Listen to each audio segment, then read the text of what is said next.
Right now, at this exact second, the Persian Gulf is burning. The United States and Israel have initiated Operation Epic Fury, executing a massive, coordinated strategic bombing campaign designed to systematically dismantle Iranian nuclear, naval, and leadership infrastructure. And within the first 16 hours of the conflict, the kinetic reality completely shattered the global board. The Islamic Revolutionary Guard Corps did not back down. They retaliated instantly with Operation True Promise 4. They launched a barrage of ballistic missiles directly into the US Navy's 5th Fleet headquarters in Bahrain, the Al Dhafra Air Base in the United Arab Emirates, the Al Udeid Air Base in Qatar, and NSA Kuwait. We have seen visual confirmation of Iranian suicide drones impacting the Burj Al Arab in Dubai, rockets from Hezbollah raining down on northern Israel, and the US Embassy in Riyadh catching fire as the conflict instantly expands into a multi-front regional conflagration. On March 1st, the IRGC announced the total closure of the Strait of Hormuz. 20% of the world's daily petroleum supply and 20% of the global liquefied natural gas market has just been severed. The economic artery of the planet is currently in the crosshairs of an apocalyptic regional war. And where is the European Union? Where are the spreadsheet managers in Brussels, Paris, and Berlin who spent the last 10 years arrogantly telling you that they were the adults in the room? Where is the strategic autonomy they promised you? They are hiding. They are sitting in emergency summits, drafting pathetic, strongly worded statements of concern, while the entire European industrial base, our energy grid, and our logistical supply chains are held completely hostage by American bombers and Iranian missiles. Let me ask you a direct question. What were you doing while the map of the world was being violently redrawn? Were you watching the game? Were you scrolling through absolute garbage on your phone? You are sitting on your couch, pacified by algorithms, while the global architecture that keeps your house warm is being vaporized. The people running your life, the managers who dictate your future, are completely paralyzed. They are terrified, and they are actively relying on your distraction to cover up their absolute incompetence. This is the Europa Invicta show.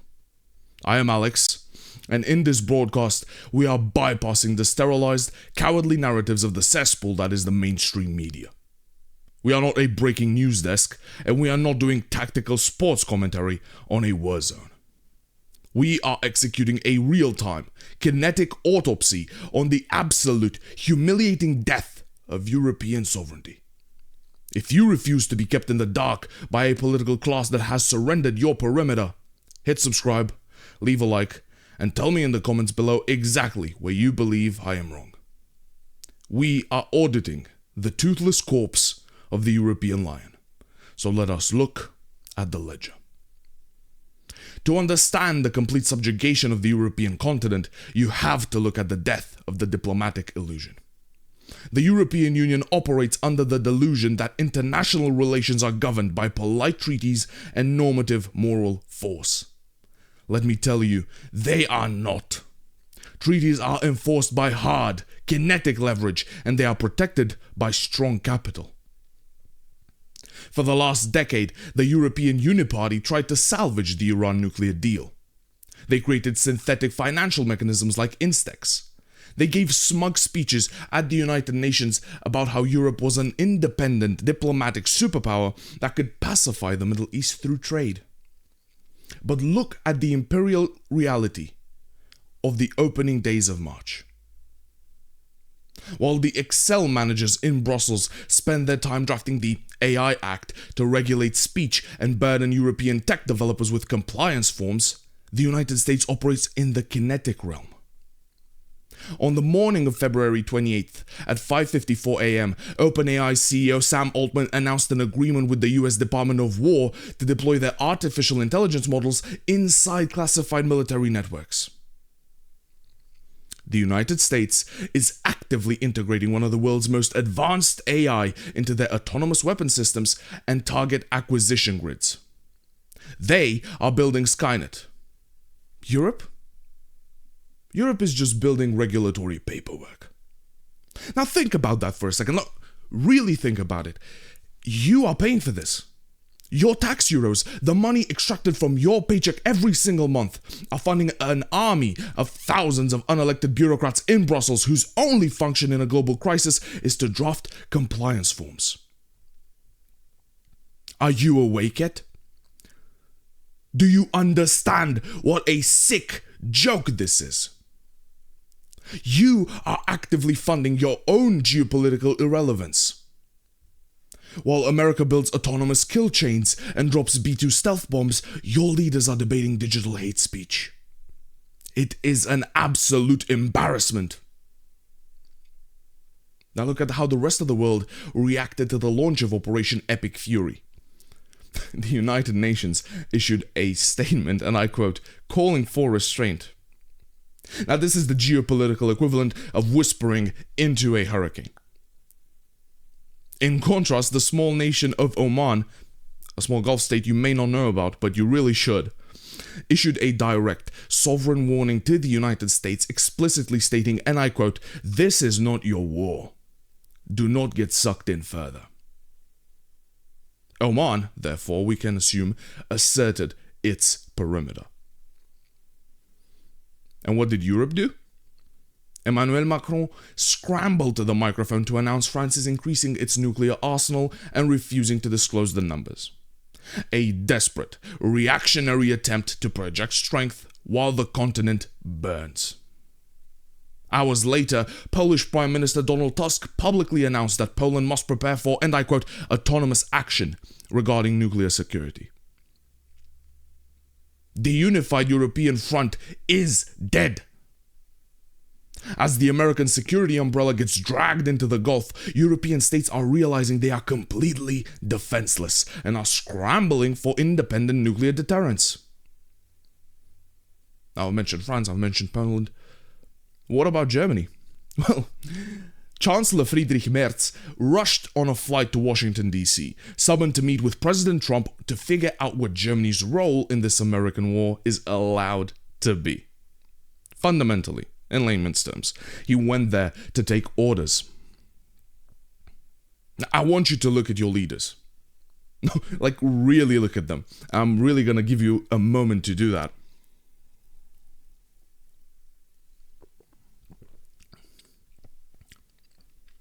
These people are not statesmen.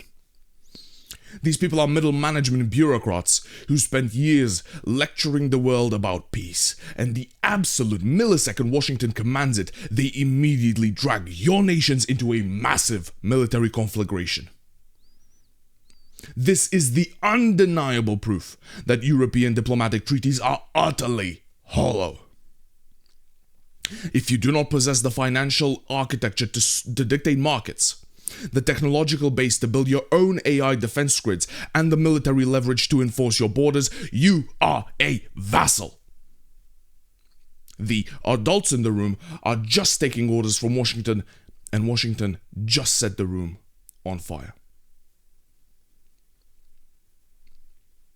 Diplomacy is one thing, but the geopolitical foreclosure of Europe is most acutely, terrifyingly visible in our energy ledger.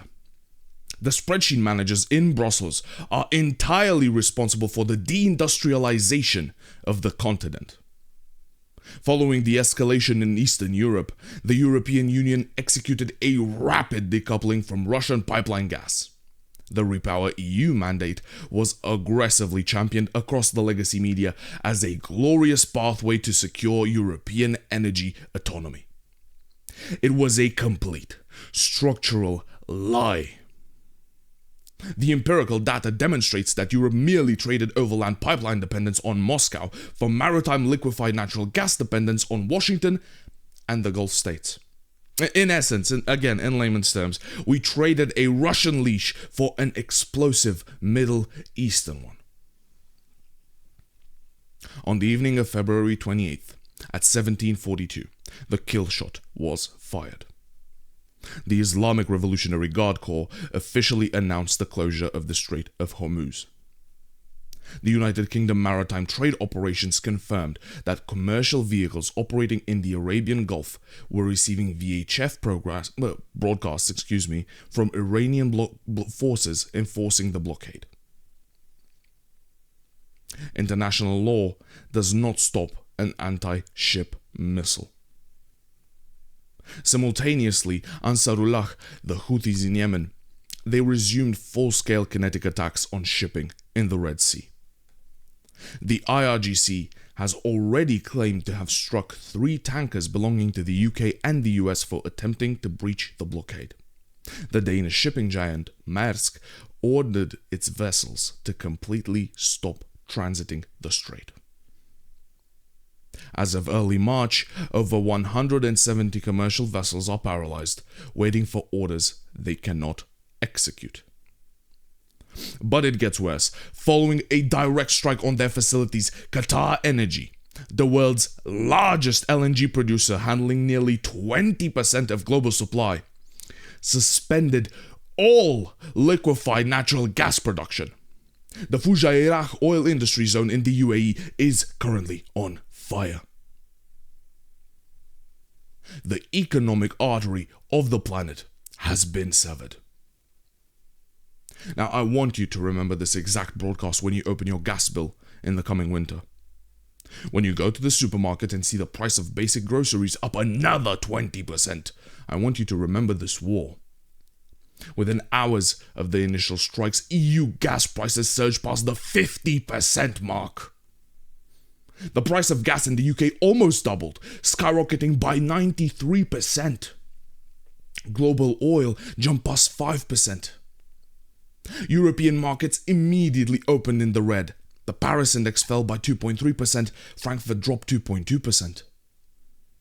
While the spreadsheet managers sit in emergency meetings and watch prices explode, the Middle East adapts. Saudi Aramco has officially announced they are studying alternative pipeline routes to the Red Sea to entirely bypass the Strait of Hormuz. The Gulf states are physically rerouting their multi-billion-dollar infrastructure to survive the blockade. The Middle East adapts. Europe just bleeds capital. And here is the brutal, forensic truth the media will not tell you. If European countries stopped importing oil, our current domestic reserves and internal production would last us at least a year. The massive price hike you are seeing is pure, unadulterated market speculation. The spreadsheet managers are panicking, and the financial vampires are gouging you based on fear. The media will lie to you, rest assured of that. They will blame local inflation, they will blame greedy supermarkets. Partially true, but do not let them gaslight you. The inflation you are about to suffer is a direct, mathematical consequence of the European Uniparty surrendering your energy independence to volatile foreign markets. You are going to pay the war tax for a conflict you had absolutely no voice in. If this blockade holds, the European spreadsheet is annihilated. The war risk premiums for maritime insurance will skyrocket, driving transportation costs up by 100%. The German Mittelstand faces acute operational death. Petrochemical facilities and nitrogen fertilizer production rely entirely on that imported natural gas. You cannot synthesize active pharmaceutical ingredients or even grow crops with strongly worded statements from Brussels. Europe's energy vassalage guarantees that the Excel managers sold your energy grid, and now the deindustrialization of the continent is mathematically locked in. Hydration break again. God, I love this cup. Okay, funny stuff aside. We must now address the most immediate, visceral consequence of American military adventurism. Wars in the Middle East are fought by the United States and Israel, but the demographic friction is always, invariably exported directly to the European continent. The destruction of Middle Eastern infrastructure through coordinated military campaigns predictably generates massive demographic displacement. By March 2nd, the US and Israel carried out over 6,500 airstrikes. They dropped more than 1,200 munitions in a single 24-hour window, with over 400 strikes erasing targets in Tehran alone. United States B-1B and B-2 stealth bombers are systematically erasing Iranian military infrastructure from the map. The Iranian state has been fundamentally decapitated. The supreme leader, Ayatollah Ali Khamenei, has been assassinated. The IRGC commander-in-chief has been eliminated, and the head of the Armed Forces General Staff is dead, among many others. The civic infrastructure is fracturing so rapidly that Tehran just officially postponed Khamenei's 3-day farewell ceremony. If a regime cannot even secure its own capital city to bury its supreme leader, they have completely lost control. Iranian state media sent text messages instructing the citizens of Tehran to evacuate the city immediately. The Red Crescent confirms hundreds are already dead. You are looking at the total collapse of civic, medical, and industrial infrastructure across a nation of 90 million souls. Hezbollah has officially joined the war, launching rockets into Israel and dragging Lebanon into the inferno. And the shockwave is expanding. President Trump explicitly told the press he's not ruling out boots on the ground. The United States is actively backing Kurdish factions to take up arms against Tehran, engineering a protracted multi-faction ground war. The IRGC ground forces have already moved into the Marivan Kurdistan province and ordered civilian evacuations. Washington is engineering a regime change insurgency. Now, this mathematically guarantees that the refugee wave hitting the European perimeter will not be temporary. It will be permanent. And the European Union, completely lacking the sovereign capability to secure its external frontiers or project military force to stabilize the region, has resorted to a policy of outright financial extortion. Brussels systematically outsources its border defense. They funnel billions of euros to third-party autocrats in Turkey and warlords in Libya to act as a buffer against the exported friction of American geopolitical engineering. But this outsourced architecture is fundamentally unstable. Turkey has already closed its daytime border crossings at the Iranian border, bracing for the impact. The EU is completely dependent on highly volatile regimes to do its dirty work. When US and Israeli munitions shatter the remnants of the Iranian state, the resulting demographic surge will inevitably overwhelm these purchase buffer zones. Millions of displaced individuals will move westward along the Mediterranean routes directly towards Europe. And let us be brutally honest about where they are going. They are not moving into the gated communities in Paris. They are not moving into the upscale suburbs of Berlin or the affluent districts of London. They are moving into your towns. They are moving into your working class neighborhoods. Your schools, your local hospitals, and your local infrastructure will be the ones forced to absorb the shockwave of American bombs dropping on Tehran. The spreadsheet managers engineer the disaster and they force you to live in the fallout. And how does the European Union respond? Do they secure the perimeter? Do they deploy the navies to hold the human trafficking NGOs operating in the Mediterranean? No. They open the extortion ledger and prepare to pay more blackmail money. The European Union's absolute, pathetic refusal to militarize its own external borders ensures that the demographic fallout of Operation Epic Fury will detonate directly within the European social and political fabric.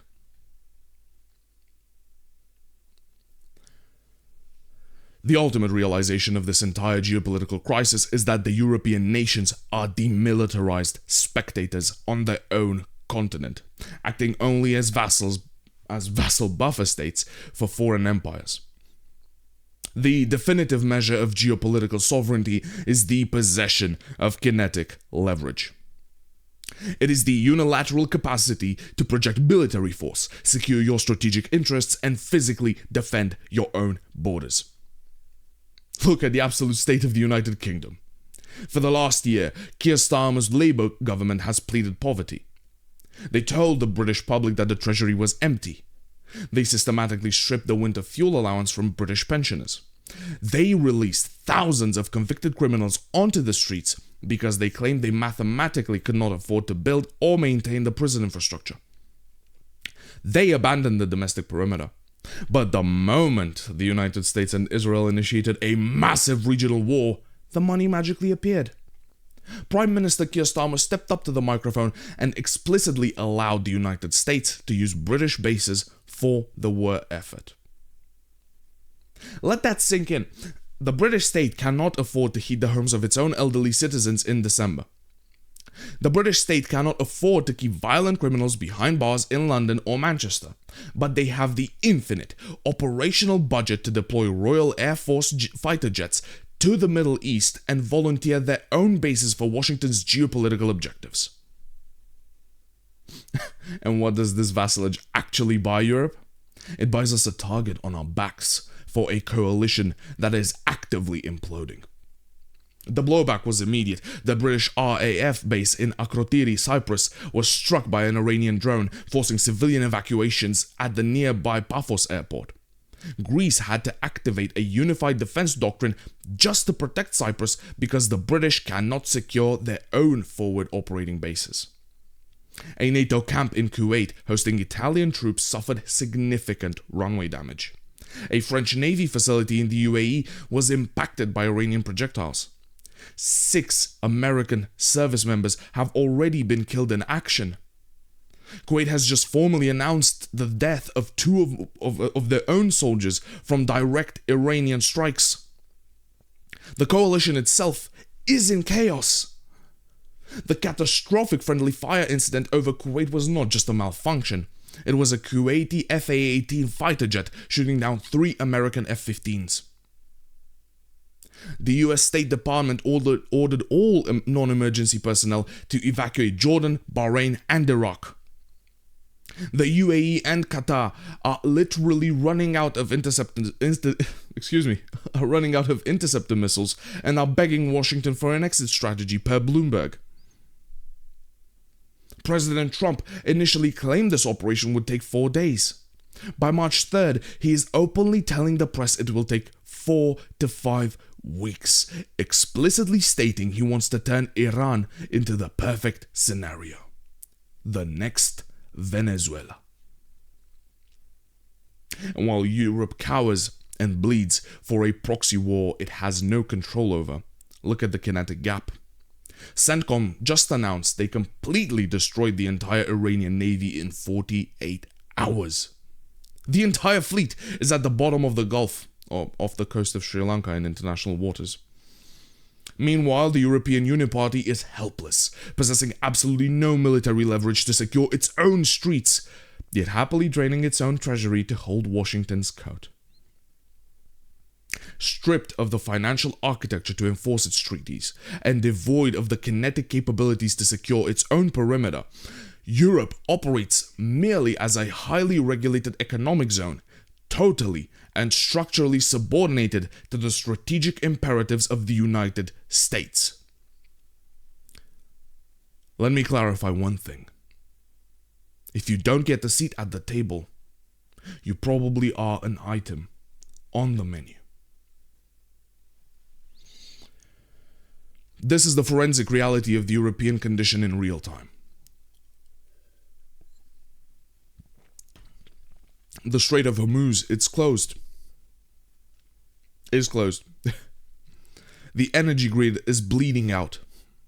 The Middle East is shattering, guaranteeing the next catastrophic migration wave. And our leaders are deploying our remaining military assets to fight for foreign capitals while our own cities decay.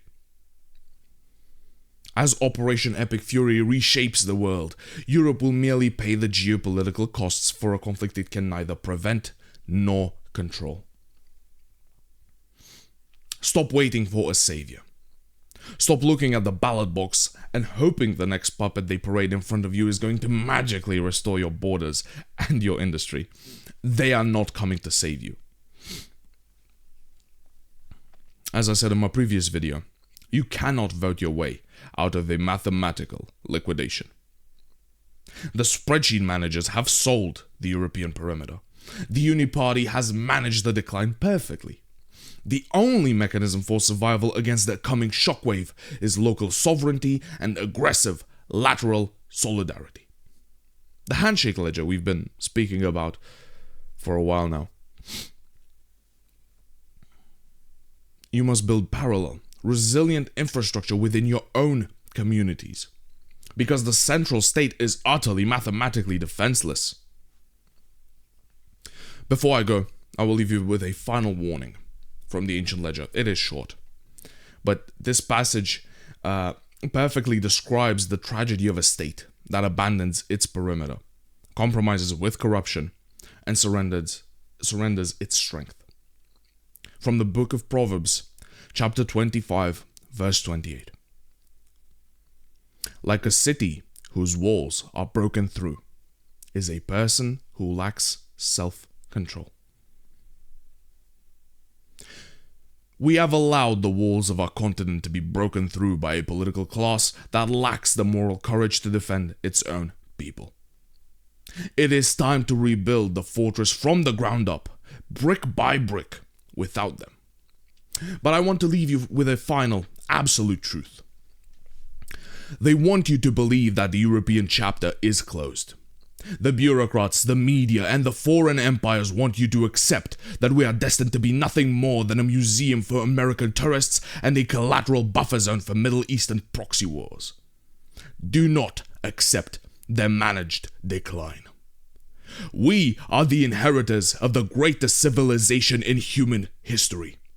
We are the continent that split the atom, that mapped the globe, that forged the modern world out of iron and blood. We have survived plagues, we have survived empires, and we have survived world wars. We will survive the spreadsheet managers. We do not bow to foreign capitals, and we do not exist to be vassals to Washington or hostages to the Persian Gulf. We possess the human capital, the industrial memory, and the absolute sovereign right to rule our own lands. The Uniparty is a temporary infection. The European spirit is eternal. When the dust settles on this crisis, it will not be the bureaucrats left standing. It will be the sovereign men and women who remembered exactly who they are and what they are capable of. We are not a fading chapter in someone else's empire. We wrote the history of the world, and we will dictate its future. We are Europa, and we remain unconquered. Stand up, secure your perimeter, and take your continent back. My name is Alex. This is Europa Invicta. Sovereignty or extinction. And the future belongs to the sovereign. Thank you very much for watching. I will be back next Friday at 1700 Central European Time. Do not let them keep you in the dark. Good night.